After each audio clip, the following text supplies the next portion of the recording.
இந்த கண்ணுக்கு யாரெல்லாம் கண்மை தீட்டினாங்களோ அவங்கெல்லாம் இன்னைக்கு ரொம்ப சக்ஸஸாக இருப்பாங்க. அந்த காலத்துல எல்லாம் நடிகைகளை தேர்ந்தெடுக்கும் போது கண்மை இல்லாத நடிகர்கள் யாருமே கிடையாது. இப்போவுமே நம்ம பார்க்குறோம், நம்ம பழைய காலத்து நடிகர்கள்லாம் கண்மை இல்லாமல் இருக்கிறது இல்லை.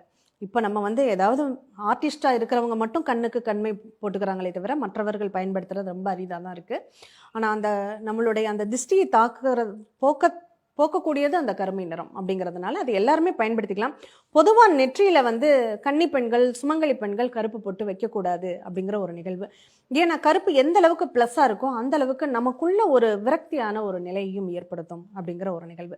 தெய்வ காரியங்களோட ஈடுபடும் போது அங்கே ஒரு ஹோமம் பண்ணுறாங்க, அங்கே ஒரு கருப்பு போட்டு நமக்கு வச்சு விட்றாங்க, அது திஷ்டி தாக்கத்தை குறைக்கும். அதுவே நமக்கு 2 புருவ மத்தியில் எப்போதுமே குங்குமம் வைக்கிறது தான் நல்லது. அங்கே கொண்டு போய் கருப்பு வைக்கிறது அவ்வளோ சிறப்பானது கிடையாது.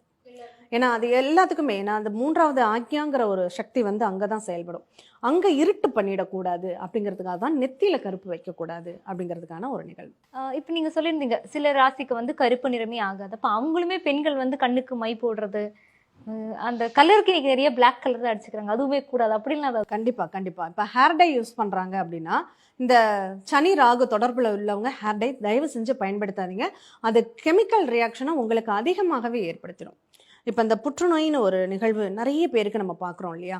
இந்த சனி ராகு இணைவு யாருக்கெல்லாம் இருக்கோ அவங்க இந்த கெமிக்கலை எந்த அளவுக்கு பயன்படுத்துகிறாங்களோ, இந்த பிளாஸ்டிக்குங்கிற ஒரு நிகழ்வை எந்த அளவுக்கு பயன்படுத்துகிறாங்களோ அவங்களுக்கு அதனுடைய ரியாக்ஷன் நிறையவே இருக்கும். புற்றுநோய் இல்லைனாலுமே அவங்களுடைய ரிசல்ட்டில் புற்றுநோயின்னு தான் வரும். புற்றுநோயே இல்லைன்னா அது எப்படி அது வரும்? இல்லை, அது இல்லைனாலும் அவங்களுக்கு அந்த சிம்டம்ஸ் உடம்புல இருக்கக்கூடிய நோய்க்கு மருத்துவத்தால் கூட இன்ன பேர்னு கண்டுபிடிக்க முடியாது. அப்போ அதுக்கு பேர் புற்றுநோயின்னு வச்சு விட்ருவாங்க, அவ்வளோதான். இப்போ கருப்பு நிறமே ஆகாத அந்த நிறத்தை அவாய்ட் பண்ணணும் அப்படின்னு சில ராசிகள் சொன்னீங்க. கோவிலுக்கு போனா கருவறையில் இருக்கக்கூடிய கடவுளும் கருப்பான உருவத்துல தான் இருக்காரு. அப்போ கடவுளையும் நம்ம கும்பிடக்கூடாதா? அப்படிலாம் கிடையாது. நான் முன்னாடியே சொல்லியிருக்கேன், கருப்புங்கிறது எல்லாருக்குமே இன்றியமையாத ஒரு நிகழ்வு. கருப்பு இல்லாம யாருமே இருக்க முடியாது. அப்படி கருப்பு ஆகாதுங்கிறவங்க அவங்க தலையில முடியே இருக்கக்கூடாது இல்லையா? அப்போ அந்த கருமை நிறம்ங்கிறது ஸ்பெசிஃபிக்காக நம்ம ஒரு செயல்களை செய்கிறோம் அப்படிங்கிறப்போ அங்கே அதை சம்மந்தப்படுத்தக்கூடாது அப்படிங்கிறது தான். அந்த கல்லினுடைய தன்மைகள் அப்படிங்கிறது நம்ம உயிர் பிச்சதுக்கப்புறம் அதை நம்ம கல்லாக பார்க்கறது இல்லை, கடவுளாக பார்க்குறோம். அது இல்லாமல் அதுக்கு நிறைய அபிஷேகங்கள் பண்ணி, அலங்காரங்கள் பண்ணி, சந்தன காப்பு பண்ணி, அத்தனை நிகழ்வும் நம்ம தெய்வத்துக்கு அலங்கரித்து பார்க்குறோம். நம்ம வெறுமையாக அலங்காரமே இல்லாத தெய்வத்தை தரிசனம் பண்ணுறது மட்டும்தான் அவங்களுக்கு ப்ராப்ளமே தவிர, அலங்காரத்தோடு பூமாலைகளோடு அலங்காரத்தோடு அவங்க தரிசனம் பண்ணும்போது அங்கே எந்த ஒரு நிகழ்வும் இருக்கக்கூடியதில்லை. அது கல் கிடையாது, கடவுள். அப்போ அந்த கடவுளுடைய அனுகிரகம் எல்லாருக்குமே உண்டு. நிறத்திலேயே இவ்வளோ விஷயங்கள் இருக்கு அப்படிங்கிறத ரொம்ப தெளிவாகவே எங்களுக்கு எக்ஸ்பிளைன் பண்ணியிருக்கீங்க.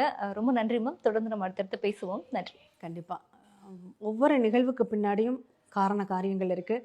கிரகங்கள் தான் நம்மளை இயக்கிக்கிட்டு இருக்கு அப்படிங்கிறது புரியும் போது கண்டிப்பாக அதுக்கு தகுந்த மாதிரி நம்ம கருப்பு ஆகாதுன்னா அதுக்கு தான் கடவுளை வழிபடணும். கருப்பு யாருக்கெல்லாம் ஆகாதுன்னு இருக்கோ அவங்கெல்லாம் சபரிமலை ஐயப்பனை வழிபடுறாங்க அப்படின்னா அவர் அவங்களுக்கு காவலாக இருப்பார். மீண்டும் இனியதொரு நிகழ்வில் சந்திப்போம். நன்றி, வணக்கம்.